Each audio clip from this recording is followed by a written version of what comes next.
So some people are still convinced that we are going to see new lows in terms of ADA, in terms of other assets in the market. And frankly, I just don't see it. I don't think we have a 50% plus retracement still in the tank. Right now, too deep into a market cycle, too much strength in the market. It would take a major black swan event to really make this happen. But what Benjamin Cowen is referring to is it dropping in strength against BTC. What he says is if you look at where it came into the year, it was around 1,600 sats. He's referring to ADA. And back then it was likely going to 800 by summer. And he says he was laughed off Twitter and then it happened. And he said that that's where the best case scenario would be. He said once it got here, he was fairly convinced, and he still is to some degree, that we could still go lower. The reason I think it could go lower is, again, because we haven't reached looser monetary policy. What he said is the average length of a Fed pause before they start to cut is about 8 months. 8 months puts you in March.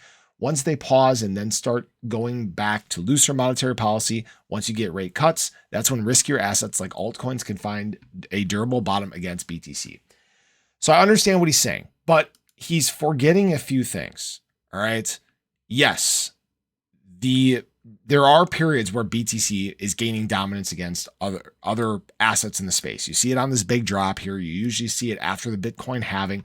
But what he's also forgetting is that Bitcoin is losing dominance each and every market cycle. There are assets that are actually gaining ground on BTC, and ADA is one of them. It moved from 3% at the height of the first market cycle it was in to 4% last market cycle. And in both bear markets it's gone through, it's also increased its dominance cycle over cycle as well. This is the reason why I've said that ADA is not going down into this 400 sat range that he called for, right? Because it's gaining strength. From market cycle to market cycle, it's gaining strength. Now, when we look back here too, we're at a very similar time to when ADA actually started to really move to the upside, started to gain big dominance against BTC. In fact, here's what that prior pump looked like last time. Okay. And in fact, if we lay this over the top here, we got to shrink the scale because again, ADA is getting stronger. It's gaining dominance, right? We're basically at that same point where ADA set in a bottom and started to climb. Coincidentally enough, when we see the retracement on here too, it comes down and retests the same trend line, which is after the Bitcoin halving. I have that marked on the charts here.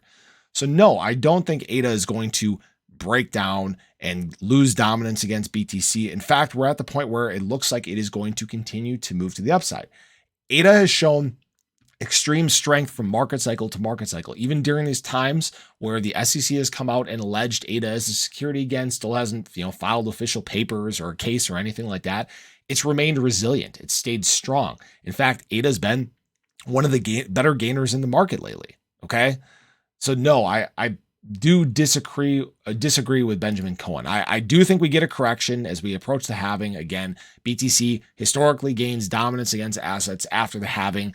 And then as we get into alt season, that's when things truly take off. That's kind of what I drew out here, right? My scale was a bit off, but ADA eventually then is going to rocket in terms of dominance versus BTC. And it's going to likely, again, break this top trend line. We've talked about that before. ADA entering price discovery, increased dominance, BTC not having the same kind of strength that it once had. But that's what I wanted to share with you guys. Everybody's got opinions.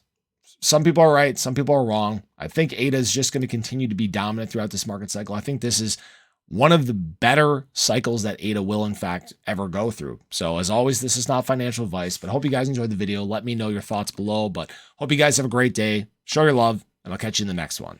Take care.